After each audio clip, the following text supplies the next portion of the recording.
Bueno, muy buenas tardes. Mi nombre es Mauricio Mercado. Soy actualmente asistente de la Cátedra de Medicina Intensiva y les voy a poder dar la siguiente clase de teórico, que es monitorización, haciendo énfasis en la monitorización de la presión intracraneana.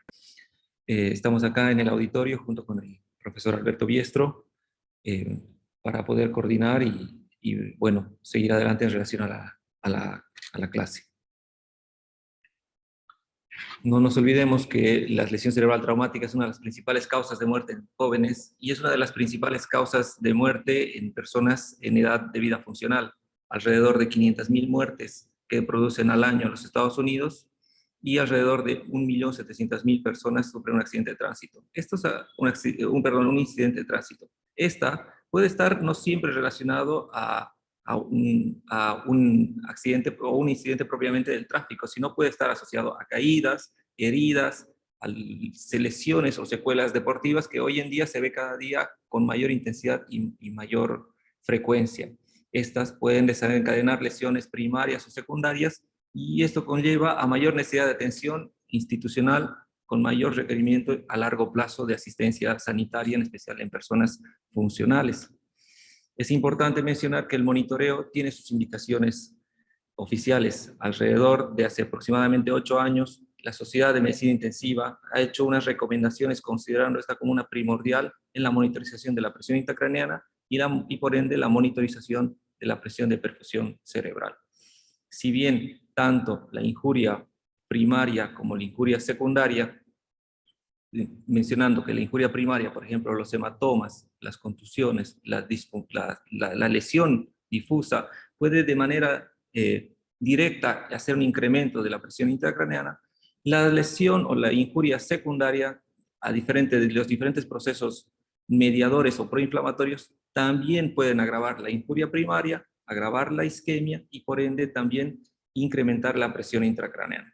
En el contexto de la evaluación propiamente de los pacientes con cualquier tipo de alteración neurocrítica, no nos tenemos que olvidar que la evaluación clínica es trascendental y es uno de los pilares fundamentales en el contexto de la asistencia. Si bien la escala Common de Glasgow tiene alrededor de 50 años en vigencia, es una de las escalas que nos ha ayudado no solo a dar gravedad, sino poder estadificar a los pacientes y poder darnos algún grado de pronóstico. Evidentemente, en ciertas situaciones tiene una baja sensibilidad y especificidad en el diagnóstico de hipertensión intracraneana. Puntualmente, a esto se apoya o se puede complementar con el sistema de monitorización. Si bien hay múltiples estudios que nos pueden ayudar y orientar en el contexto del neuromonitoreo o la monitorización propiamente, es trascendental hacer un análisis puntual de observar, hacer un reconocimiento de la alteración fisiológica propiamente en la monitorización, la comunicación en el contexto de los equipos que están tratando al enfermo, hacer un análisis fundamental y la respuesta que se vaya a tomar como un rol humano ante la monitorización propiamente del enfermo. El monitoreo se puede dividir en sistemas básicos, específicos, continuos o discontinuos, que pueden llegar a ser invasivos, no invasivos. Entre el monitoreo sistémico probablemente sea el que más estamos acostumbrados a poder ver, en especial en las unidades de emergencia, en las móviles, en las unidades de cuidados intensivos, probablemente sean los signos vitales más frecuentes como la presión arterial, la oxemia, la oxigenación y la temperatura, siempre intentando tener una estabilidad de la fisiología, en especial para prevenir la protección de la neuroprotección. En el monitoreo global podemos dividirlo en globales y locales, y en relación a las características y la disponibilidad de los centros podamos tener acceso a esta tecnología. No nos olvidemos que es la base más racional de cualquier técnica de neuromonitoreo en su capacidad de predecir un deterioro neurológico. Estas técnicas nos ayudan para poder predecir y obviamente el rol humano es el trascendental para poder actuar de manera más concisa.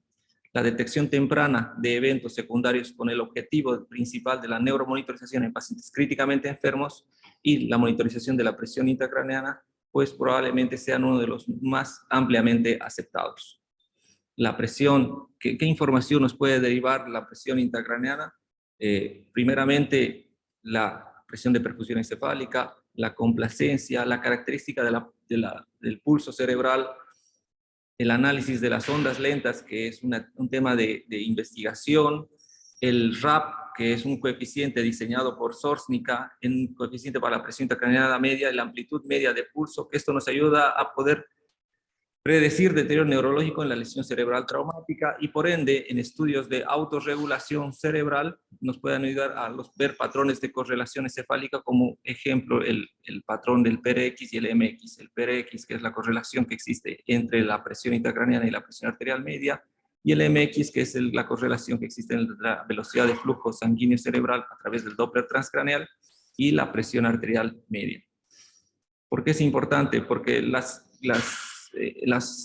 intervenciones son complejas en relación en el contexto de identificar un paciente con presión intracraneana elevada, hacer una observación, un reconocimiento adecuado y así poder coordinar con el equipo asistencial y de esta manera poder tomar una terapéutica adecuada. Siempre haciendo un análisis en el tiempo y el tipo de intervención que hemos realizado para poder ver y analizar el resultado propiamente.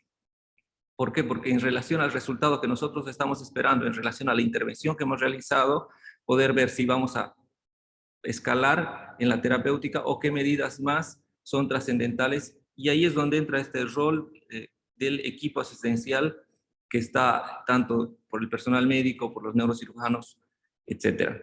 ¿Por qué? Porque la neuromonitorización fundamentalmente puede parecer muy compleja en un punto de entendimiento, ya que el paciente se encuentra los signos vitales, no solamente cada monitor por su lado, sino el objetivo trascendental es intentar poder conectar todos estos monitores y estos signos vitales que por separado los puede obtener diferentes equipos y poder intentar integrarlos en un sistema de monitorización con el objetivo de poder intentar entender la correlación y la dependencia de la funcionalidad.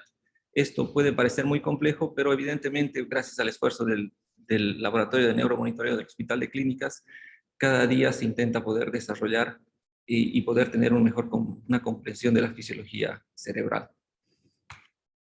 Si bien entre los sistemas de monitorización el fundamental y el principal de todos estos es la monitorización de la presión intracraneana, podemos decir y hacer mención que esto va desde los primeros médicos egipcios que entendieron que el hinchazón del cerebro y las consecuencias al abrir el cráneo se veía que había algún tipo de trastorno y que podía conllevar a la muerte misma del enfermo.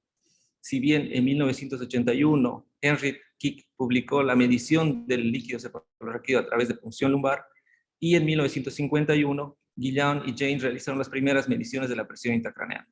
Si bien estas técnicas que fue por medición de la presión del líquido cefalorraquídeo por Henry Kick, en este momento se informó una punción lumbar precipitada y la salida de líquido que podía conllevar a herniación y muerte súbita de los enfermos. Esto ha sido un punto de inflexión a raíz de los últimos 60 años por la tesis que presentó el doctor Niels Lundenberg en la monitorización de la presión intracraneana.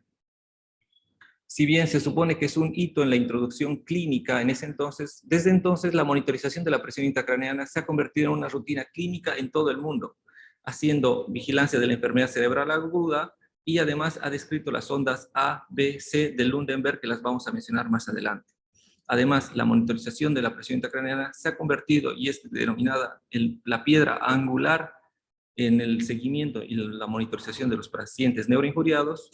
Nos ayuda además a determinar la complacencia cerebral y la curva de pulso cerebral, determinar la presión de perfusión encefálica. Además, hoy en día existen sistemas de autorregulación cerebral, poder entender y poder usar mediadores en la neuroinjuria en la lesión secundaria, además de la restauración de la capacidad extraordinaria, la capacidad de restauración, además tiene una recomendación de la Traumatic Data Bank.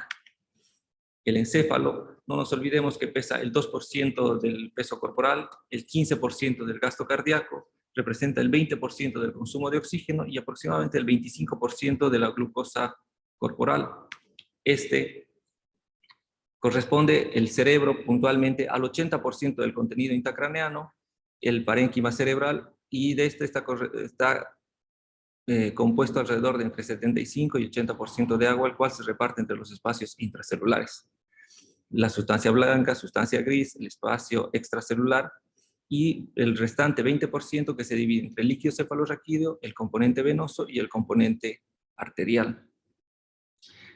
El compartimento intracraneal, tras el cierre de las suturas y las fontanelas, se convierte en una estructura inextensible y, por lo tanto, mantiene un volumen constante independiente del contenido, como habíamos mencionado, el cráneo, el cerebro, el sistema venoso, arterial y el líquido cefalorraquídeo. Y aquí es donde entra la teoría denominada, o el teorema de Monro y Kelly.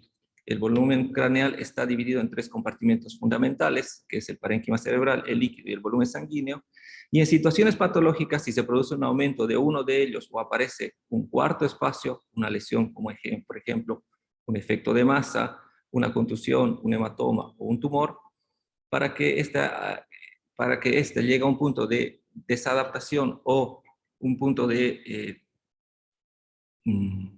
no compensación, va a generar un incremento de la presión intracraneana, como la vamos a describir un poco más adelante. No más, siendo que los otros componentes intentan disminuir hasta un punto de no generar autorregulación. El sistema venoso puntualmente se tiene que ver, se ve que está, el drenaje es a través de las venas yugulares y las venas vertebrales del plexo vertebral, y cuando el paciente está en bipedestación, las venas yugulares normalmente colapsan y el drenaje es más por el sistema venoso, por los plexos vertebrales. Cuando el paciente, nosotros, que los pacientes neuricuriados, dejamos una posición de 30 grados, el drenaje yugular es mucho mayor. ¿Por qué es importante el retorno venoso? ¿Por qué?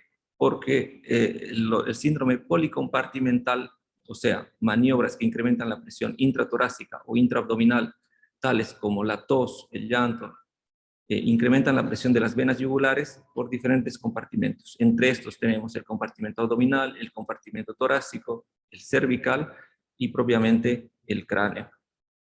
Otro de los sistemas fundamentales en la compensación que tenemos es el drenaje y el líquido cefalorraquídeo, que ¿Eh? ¿No es mi otro? ¿Aló?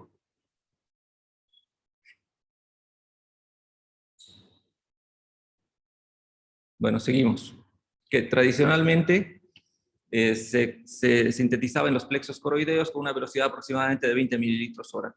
Esta teoría ha sido ya explicada y aclarada anteriormente, pero lo que nosotros fundamentalmente queremos decir es que si hay alguna alteración en el trastorno, en la producción o en la reabsorción del líquido cefalorraquídeo, pueda generar algún cierto grado de hidrocefalia, que es uno de los componentes que va a incrementar el cráneo, y por ende este va a hacer cambios en los compartimentos e incremento de la presión intracraneana. La hidrocefalia puede dividirse en comunicante o no comunicante, y esta va a estar relacionada en relación al tipo de patología propiamente.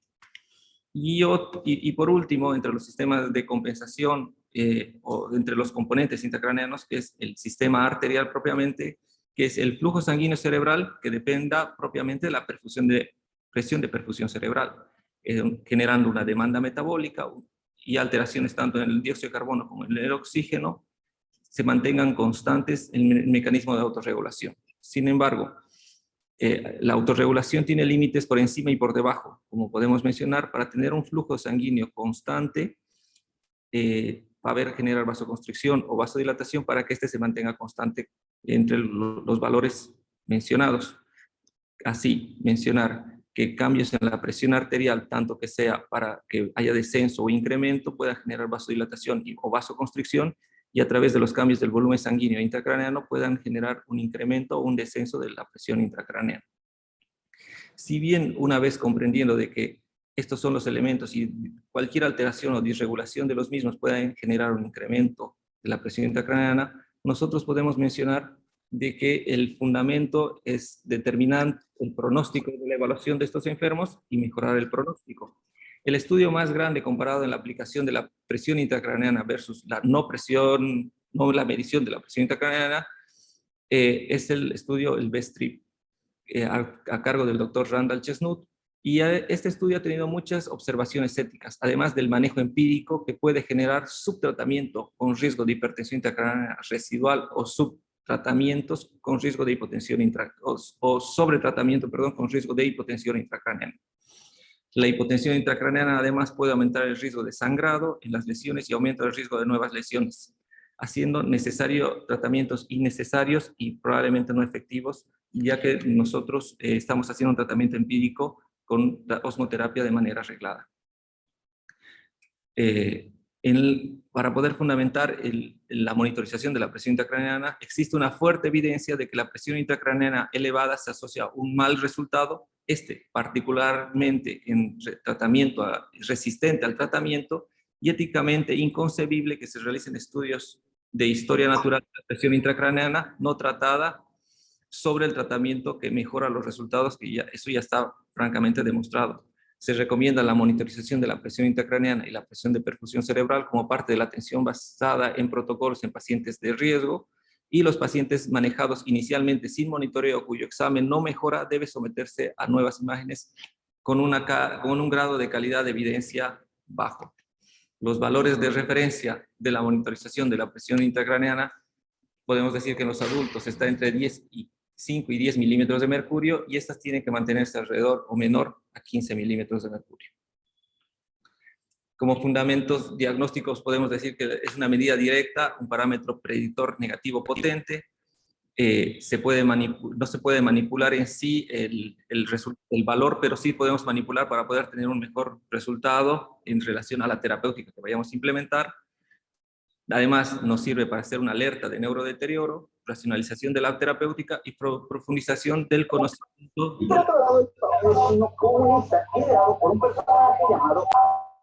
Les pido por favor que silencien sus micrófonos. Entre las indicaciones propiamente tenemos que es el trauma puntualmente que requiere una monitorización, especialmente en los pacientes que tienen una escala coma de Glasgow menor de 8 o menos post-resucitación, y en algunas indicaciones especiales como un trauma moderado con efecto de masa local difuso e inicialmente no quirúrgico. En las indicaciones extendidas podemos decir que en no contexto de traumático, los pacientes con un stroke isquémico, hemorragia subaracnoidea, meningoencefalitis, encefalopatía hepática y posoperatorios. La presencia de hipertensión intracraneana aumenta de 10 hasta 10 veces la mortalidad propiamente de los enfermos.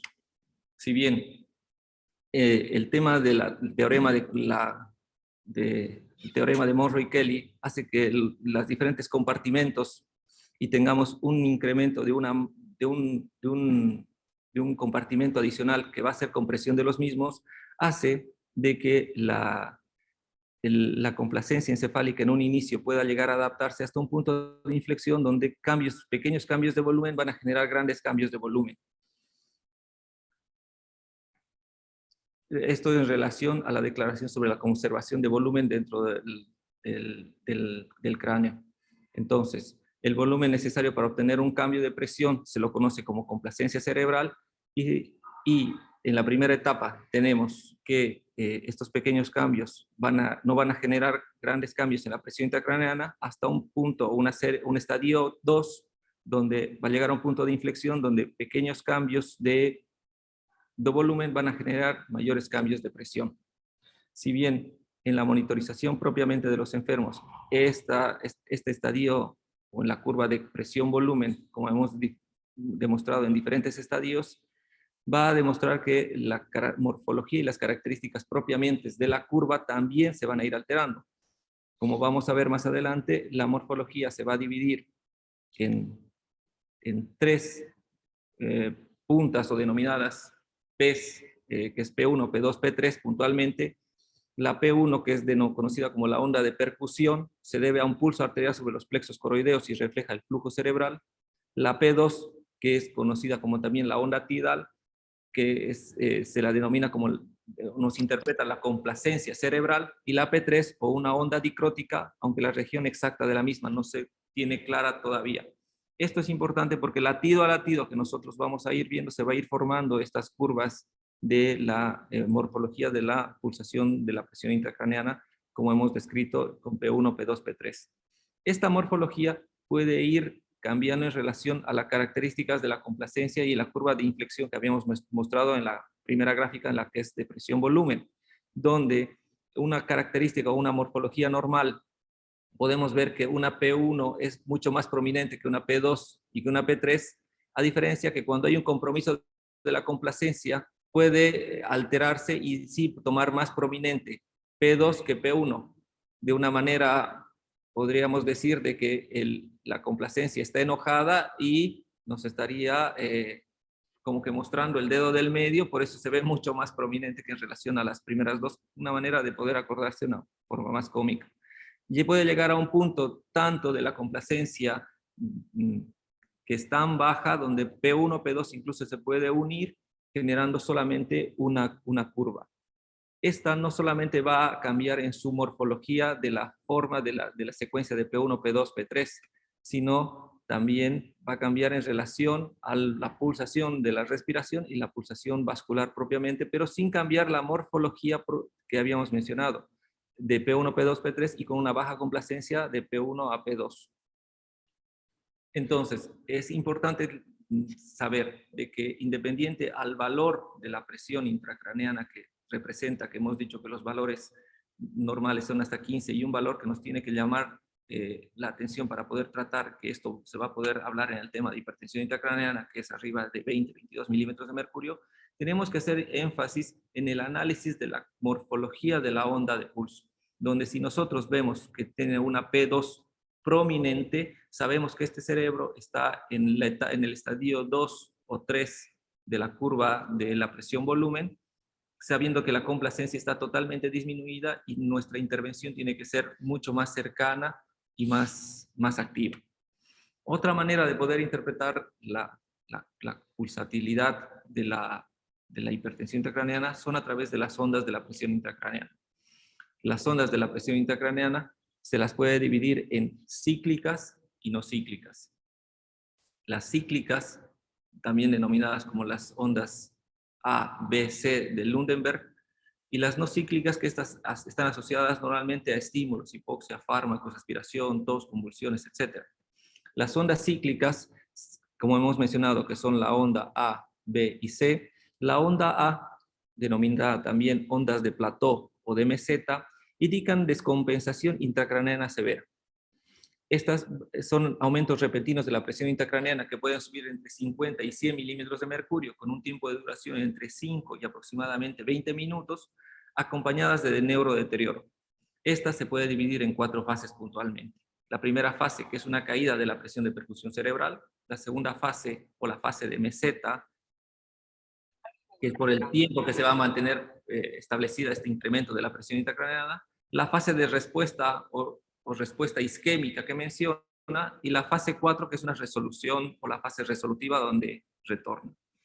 Las ondas B son oscilaciones agudas, como se puede visualizar, rítmicas que duran entre 0.5 y 2 minutos, con presión intracraneana que oscila entre 20 y 50 milímetros de mercurio. Normalmente estas son de resolución espontánea y pueden estar asociadas en pacientes que tienen una respiración de Cheyne-Stokes o en estados de somnolencia.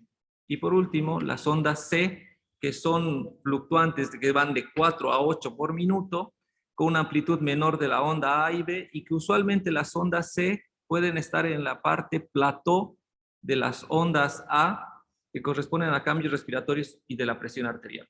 No tienen significancia clínica y probablemente las ondas A son las ondas que nosotros tenemos que tener mayor intervención propiamente.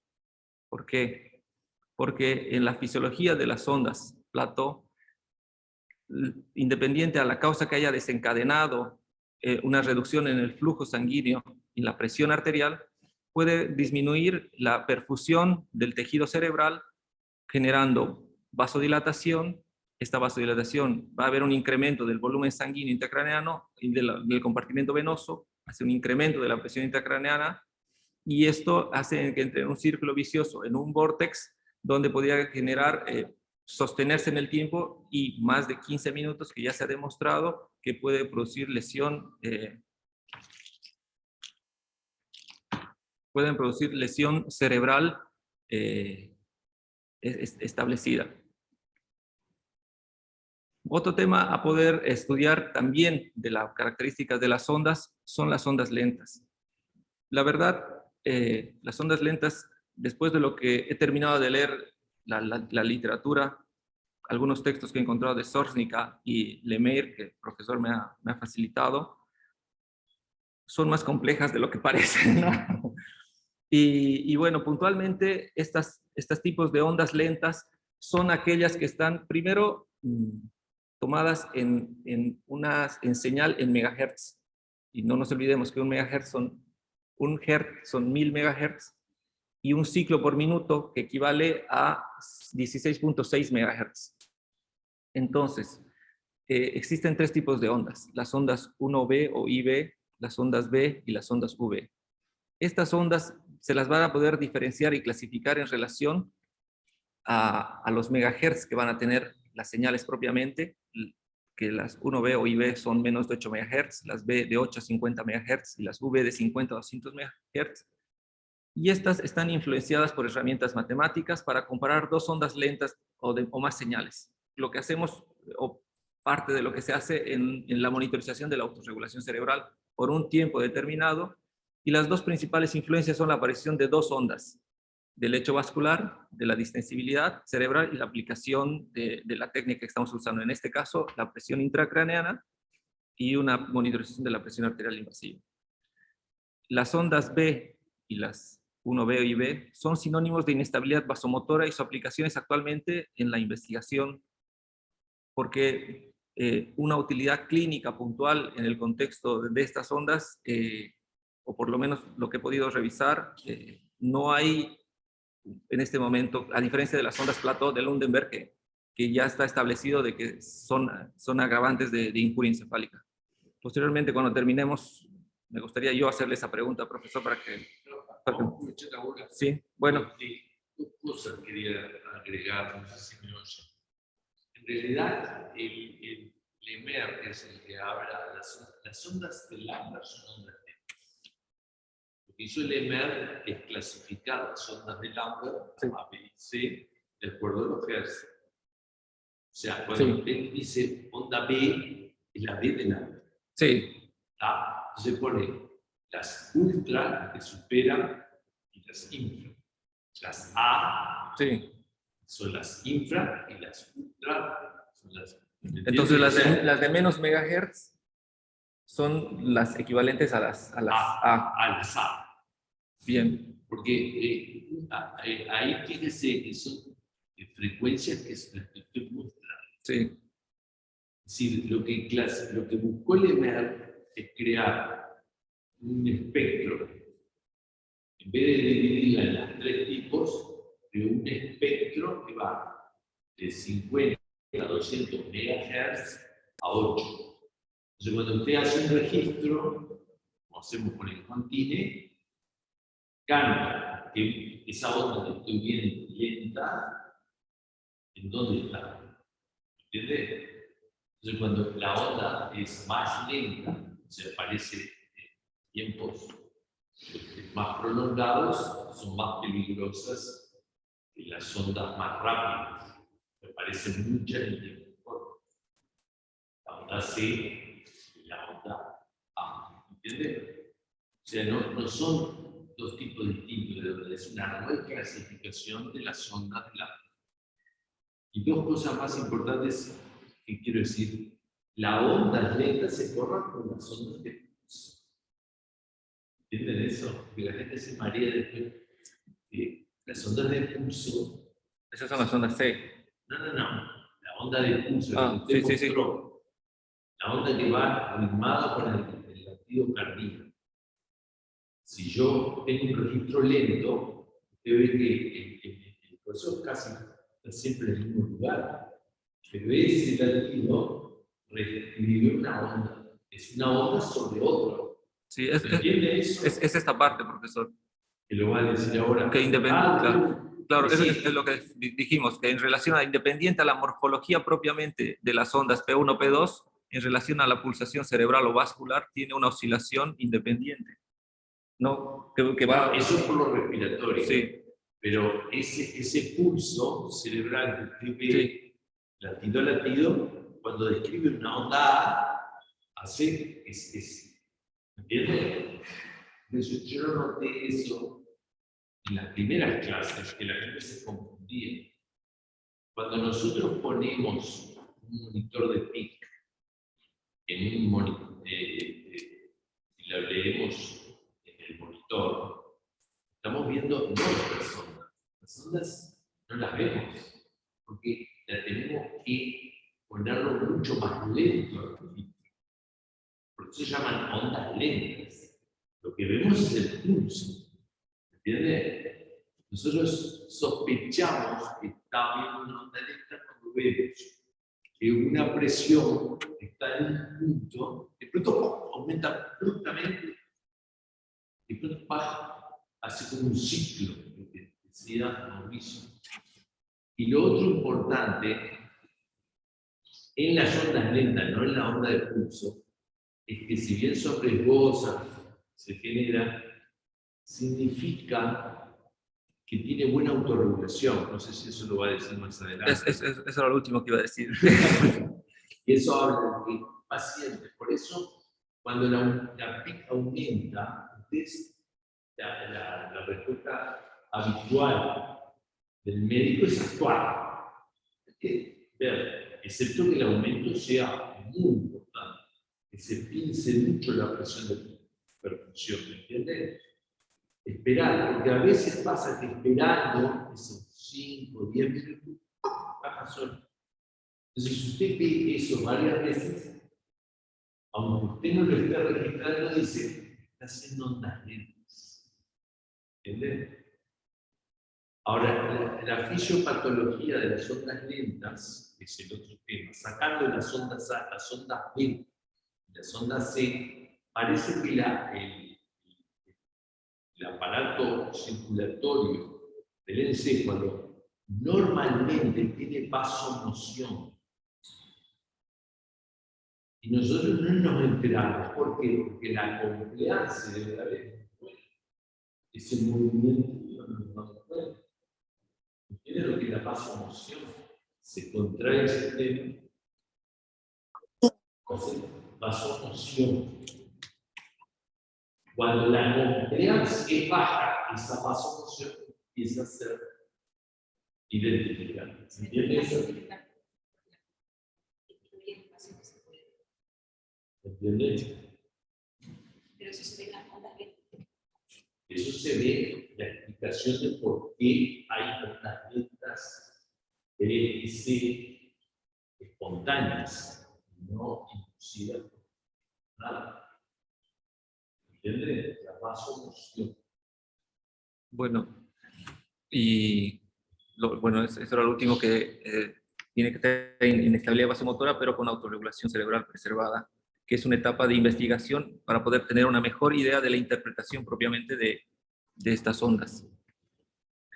Entre los efectos de la hipertensión intracraneana, si es que esta no se puede controlar en la monitorización propiamente, tenemos la isquemia y la distorsión cerebral, como bien conocemos, los gradientes de presión que conllevan de distintas áreas del encéfalo y pueden llevar a esta a las herniaciones. Estas pueden ser subfalcinas, centrales, uncales o tonsilares en relación a la ubicación del gradiente que va a generar. Estos gradientes propiamente pueden ser unicamerales, diferentes, por alteraciones de diferentes complacencia, bicamerales o gradientes transitorios. El 50% de estas lesiones focales tienen gradientes y el 25% tienen alteración clínica de la presión de perfusión encefálica propiamente. En relación a los métodos de la monitorización, estas pueden estar divididas en diferentes técnicas o métodos. Tenemos las técnicas hidráulicas, baroneumáticas, fibra óptica y las electrónicas, que es el sistema Cotman, según la tecnología que vaya a estar disponible o presente. La derivación ventricular externa es una técnica considerada el estándar más por tradición que por comparación científica. Es una de las técnicas más comunes, pero considerada la más agresiva propiamente, dado que la complacencia supera las indicaciones, por lo que deja de ser probablemente el gol estándar. tiene sus indicaciones puntuales, sin duda, en el contexto de la evacuación, hipertensión intracraneana para evacuación de líquido cefalorraquídeo, y tiene que ser considerada también la zona de la evacuación, porque a veces la hipertensión intracraneana o el edema cerebral es tan extenso de que hay compresión de los ventrículos y es difícil de poder tener o canalizar el sistema ventricular. Esto conlleva a mayor intento, mayor lesión encefálica propiamente, riesgo de infección que esta va a ir creciendo en relación a los intentos que se vaya a generar. Además, puede agravar, si nosotros colocamos el catéter por el hemisferio contralateral de la lesión, puede agravar el gradiente de presión, agravando, generando mayor herniación propiamente. Las indicaciones, los que habíamos mencionado anteriormente, y las complicaciones como ser la ventriculitis, el sangrado, el uso de antiplaquetarios relacionados. El sangrado es alrededor del 30%, las infecciones van incrementando en relación a partir del quinto día un 10%, y los antiplaquetarios en relación a la patología que tenga el enfermo no se pueden utilizar hasta 96 horas posterior a la implantación, que genere un sobredrenaje, como algunas veces hemos podido observar, la oclusión del catéter, que esto puede falsear los resultados, y la lesión iatrogénica, como hemos mencionado. Otra de las técnicas que se ha vuelto probablemente el gold estándar en la monitorización, en las técnicas invasivas, es el sistema intraparenquimatoso. La principal ventaja es que es menos invasivo, con un drenaje ventricular externo, y más fácil de colocar con una menor tasa de infección. Los sensores, yo creo que esto depende mucho de las marcas que estén disponibles en el mercado. Nosotros tenemos El Camino y tenemos Sofisa, y el monitoreo de la presión en relación a las lesiones focales para mejorar la confiabilidad, ¿no? Sensores intraparenquimatosos del lado de la lesión previa a la cirugía y contralateral en caso de que tenga una craneectomía descompresiva. Los inconvenientes: dada la situación y el contexto del enfermo, no podemos drenar líquido cefalorraquídeo, y los transductores, estos se calibran a la atmósfera antes de ser colocados, a diferencia de cuando nosotros colocamos un sistema de monitorización del ventricular externo. Este primero tiene que ser cerrado al Monro, donde tradicionalmente se dice que es ahí, pero en relación al enfermo y a la posición, esta puede ir variando y nosotros nos quedamos en un solo lugar. Incluso si bajamos la cabeza puede quedar sobrecerrado o mal calibrado. Segundo, no podemos drenar líquido cefalorraquídeo y a la vez medir la presión intracraneana, que entonces drenamos o medimos, que eso también puede generar conflicto. Pero en los sistemas de monitorización intraparenquimatoso, al hacer un cerrado atmosférico e introducimos el catéter, se dice que con el pasar de los días este se puede descalibrar y lamentablemente no podemos retirar, volver a calibrar la atmósfera y poder volver a introducir. He buscado un par de artículos donde menciona que alrededor entre el 2 y el 3% tiene de variación a largo de hasta 8 días si se queda el catéter del valor cerrado correcto. Entonces vamos a tener ese porcentaje, que tampoco es mucho el porcentaje de la pérdida de la calibración en el transcurso de los 7-8 días posteriores. La monitorización con tornillo subdural. Nosotros utilizamos el tornillo de McGraw y es mejor en los pacientes no operados. Es el lado más patológico de la tomografía donde colocamos, puede ser Richmond o McGraw. Y posteriormente les voy a mostrar más o menos cómo se arma el sistema. Este sistema en muchos países del mundo los han dejado de utilizar. Segundo, en relación a la calibración, que es lo más importante, puede subestimar la presión intracraneana, y lo trascendental y fundamental es de que este sistema tiene que ser cerrado continuamente y presurizado como corresponde. Entonces, una vez que nosotros vamos a hacer el calibrado, cerramos el sistema de presión hacia el enfermo, colocamos la tubuladura que está cerrada hacia el vacío, también cerrada, y hacemos una presión, el sistema de presurización, para poder ver la curva hasta los 200 milímetros de mercurio, como está establecido. Posteriormente, abrimos la tubuladura hacia el cero que nosotros vamos a generar en el caso del Monro, calibramos el sistema y posteriormente cerramos el sistema al cero y abrimos el tornillo para que nos empiece a monitorizar la presión del paciente. Los catéteres, entonces, es la técnica quizás menos invasiva, el riesgo de infecciones es mucho menor del sistema que los sistemas más invasivos como el ventricular o el intraparenquimatoso, es de mucho menor costo. El problema es de que requiere mucho cuidado en su interpretación y una calibración periódica, y la ventaja que puede tener un mayor tiempo de permanencia. El catéter subdural mejora que los pacientes operados porque se puede colocar una sonda en el espacio subdural de diferentes características. Lo que hay que solamente fijarnos de que la complacencia o la distensibilidad que tenga la sonda no sea demasiado blanda, se podría decir, la sonda, porque podría amortiguar la señal y subestimarnos también el valor de la presión intracraneana. Y lo demás son los cuidados de un tornillo del tal cual conocemos. Las complicaciones son en mucho menor porcentaje, como habíamos mencionado, con el sistema de monitorización invasivo, y las infecciones de igual manera. Y por último, para culminar, vamos a hablar algo de los sistemas de monitorización de la presión intracraneana no invasiva. En la primera instancia, y probablemente el más conocido, es el diámetro de la vaina del nervio óptico. Esta nos va a hacer ayudar al diagnóstico de hipertensión intracraneana. Es un método sencillo, de bajo costo, buena correlación con la presión intracraneana. En relación que es bueno para poder determinar el diagnóstico, pero no nos sirve para hacer un seguimiento propiamente de los enfermos. ¿Por qué? Porque al haber cambios de la presión, la vaina del nervio óptico es una extensión de la leptomeninge, donde está formado por estas trabéculas, como se puede visualizar en la imagen a la derecha, donde estas se distienden y este es el espacio que nosotros vamos a poder medir. Cuando hay un descenso de la presión, este espacio puede quedar distendido y darnos una falsa idea de que el paciente está con hipertensión intracraneana, siendo que ese periodo ya ha culminado. La técnica propiamente es de la parte posterior del globo ocular, se miden 3 milímetros hacia el trayecto del nervio óptico y se toma el borde interno de ambos lados de la vaina del nervio óptico. Esta hay que tener los cuidados, por ejemplo, de bajar el poder del ecógrafo y hacerlo en el menor tiempo posible, porque el índice térmico y mecánico que genera el ecógrafo para poder visualizar puede lesionar o calcificar el cristalino del paciente.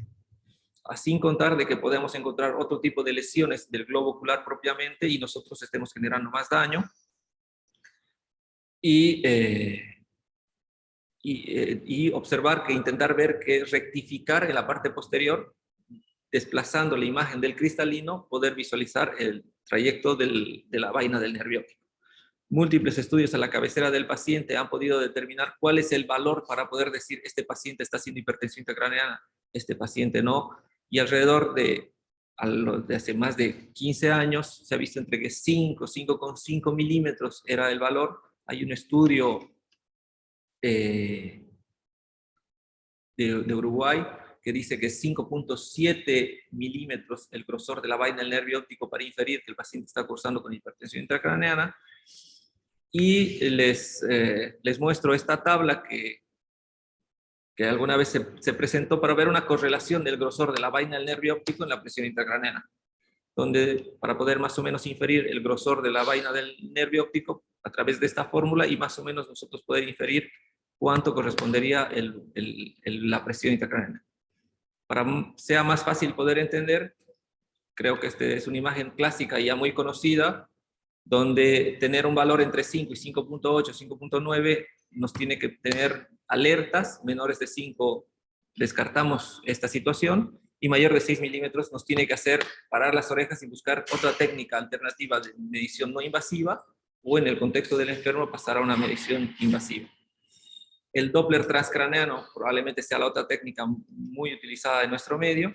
Alrededor del 10% de los pacientes no tienen una ventana acústica adecuada para poder visualizar, usualmente en personas asiáticas y de raza negra. En mujeres adultas, donde el peñasco de la ventana ósea es muy porosa y no deja que el rayo de ultrasonido pase de manera adecuada. Y de igual manera, aprovechando la bondad de la gráfica, mencionamos de que lo que nosotros vamos a evaluar es el índice de pulsatilidad.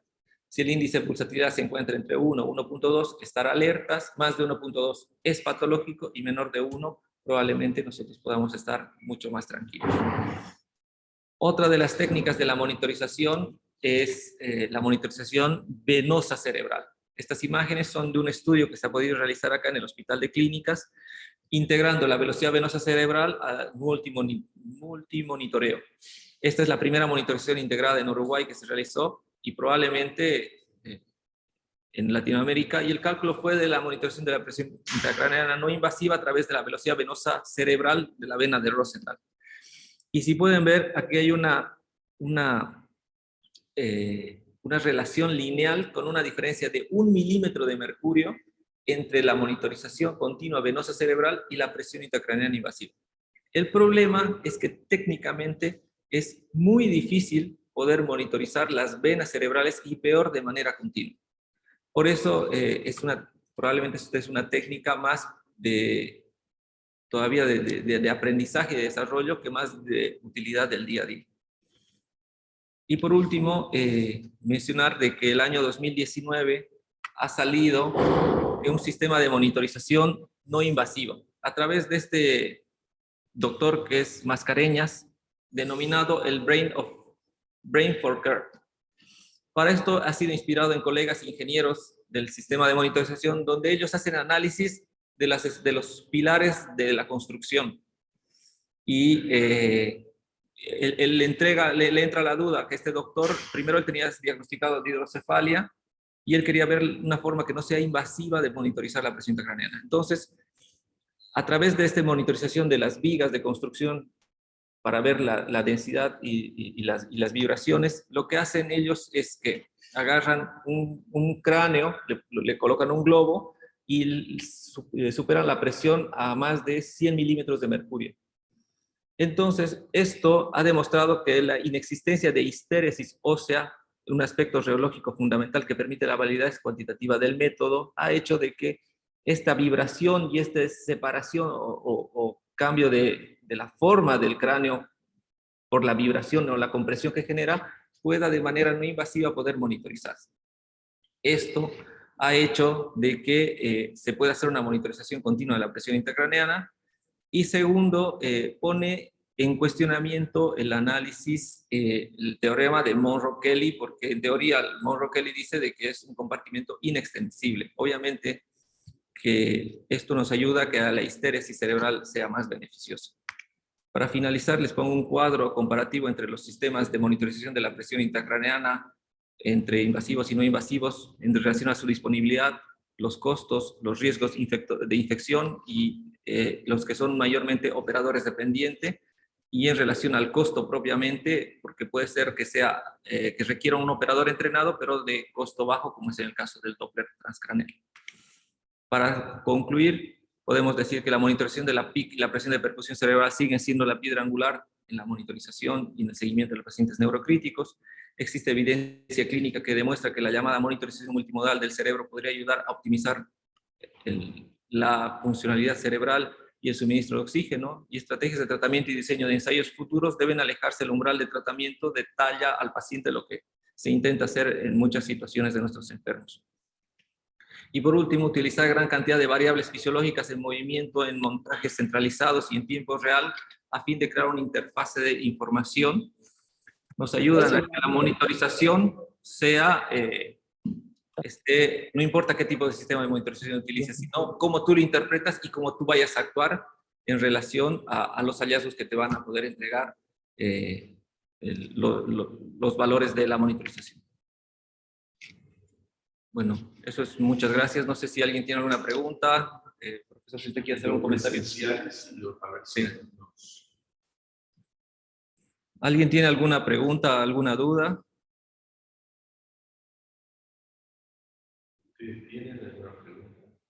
Hola, yo sí, me quedó duda con el tema de por dónde entonces conviene, o sea, nunca lo había pensado, poner una derivación ventricular externa, si por la zona el hemisferio lesionado o el hemisferio sano. Bueno, si la situación merita en relación a la lesión que tenga, si colocar una derivación del hemisferio sano, y si esta lesión es extensa, podría agravar los gradientes de presión y podría más bien agravar agravar el hemisferio sano. Lo ideal o lo que recomienda es que se coloque del lado del hemisferio afectado, ¿no? ¿No, profesor? Sí. Cuando se utiliza un drenaje ventricular externo, lo ideal es que drene de los dos cuerpos ventriculares. Hay algunos casos reportados, son raros eso, de que quede de un solo cuerpo ventricular, entonces puede ser que disminuya mucho el volumen, aumente la cantidad que está drenando. Entonces puede. Los casos reportados son raros. Cuando uno saca mucho líquido, cuando uno saca bastante líquido, es más raro todavía, porque en general el volumen que tiene, ¿cuánto tiene de volumen el espacio ventricular más o menos normal, normalizado? Los 30 ml. 30, 35. Entonces yo sacando 20, evidentemente estoy reduciendo todo el espacio. Puede ser una retirada rápida de un catéter que esté en un ventrículo lateral, que no esté en un tercer ventrículo. Línea media. Lo mejor es que pase la línea media, entonces queden aquí. Pero aún estando en un ventrículo, el fenómeno de que se produzca una dry shift por retirada de líquido es raro. ¿Por qué? Porque el ventrículo es chico y cuando yo empiezo a sacar el líquido, saco de todo el sistema. En 35, en 4 o 5 horas yo saqué todo, ¿entiendes? Empiezo a sacar de... Hay algún recorte, es raro.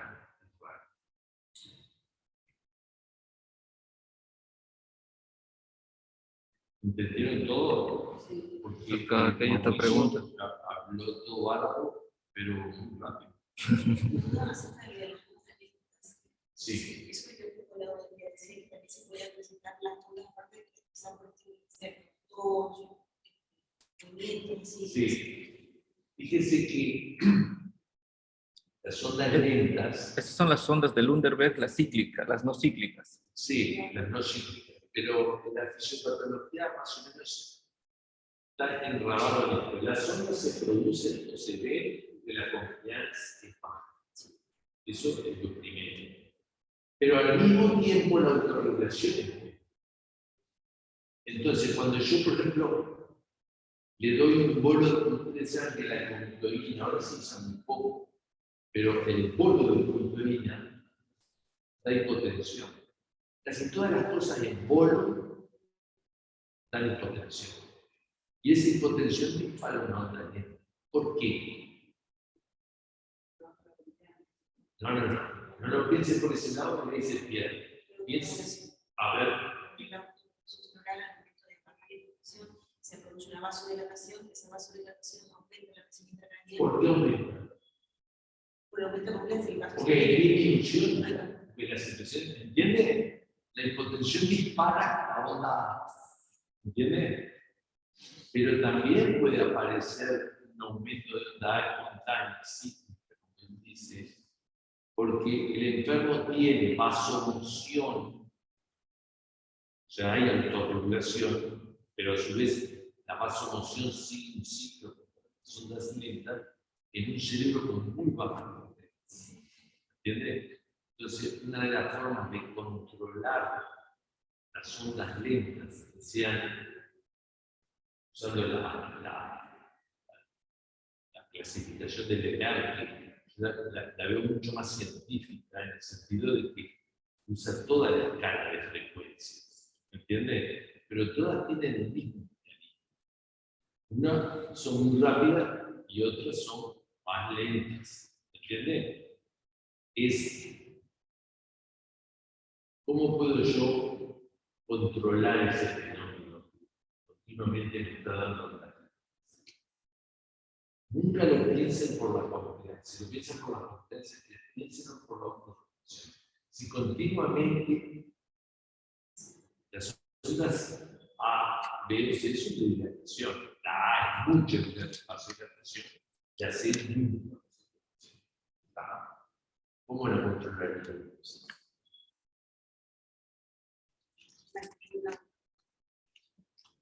Consistente de vasoconstricción, ¿Cómo lo hago? con la presión del nervio cerebral y la adrenalina. Le doy un metro de presión. O sea que cuando la adrenalina cada rato se aumentó la vida, el pan y la pilla bajó. Estoy trabajando en un rango bajo, que aumenta la presión. Preferible no usar tanto la noradrenalina, puede ser.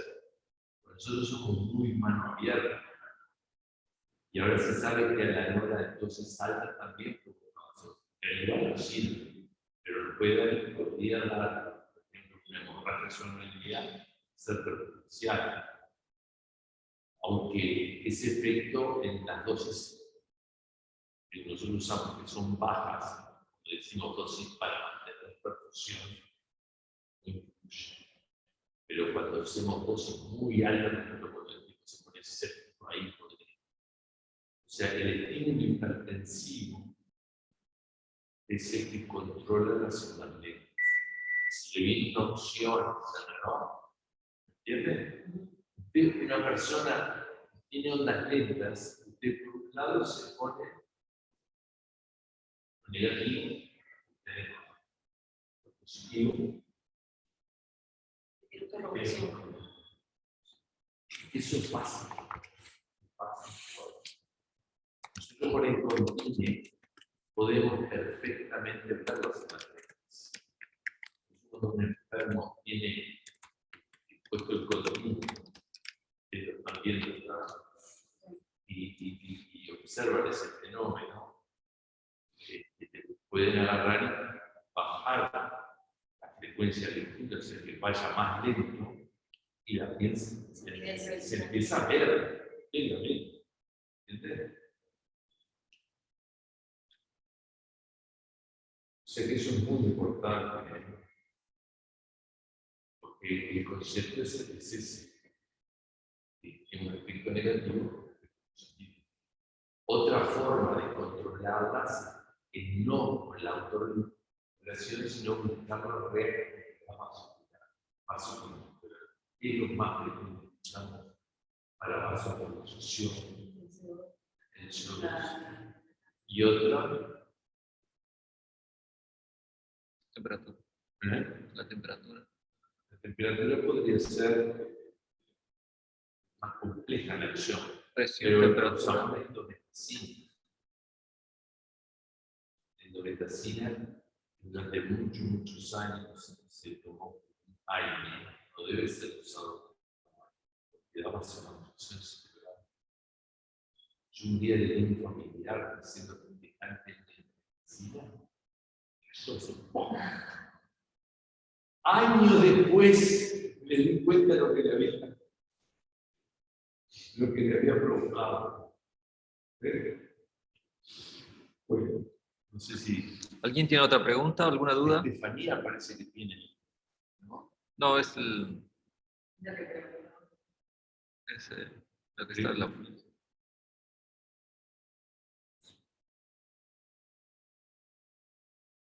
Bueno, creo que nadie más. Bueno, Muchas gracias, les agradecemos y la información vamos a intentar subirla a la página y sí, la sesión fue grabada y va a estar en el canal de YouTube. Muchas gracias, que estén bien.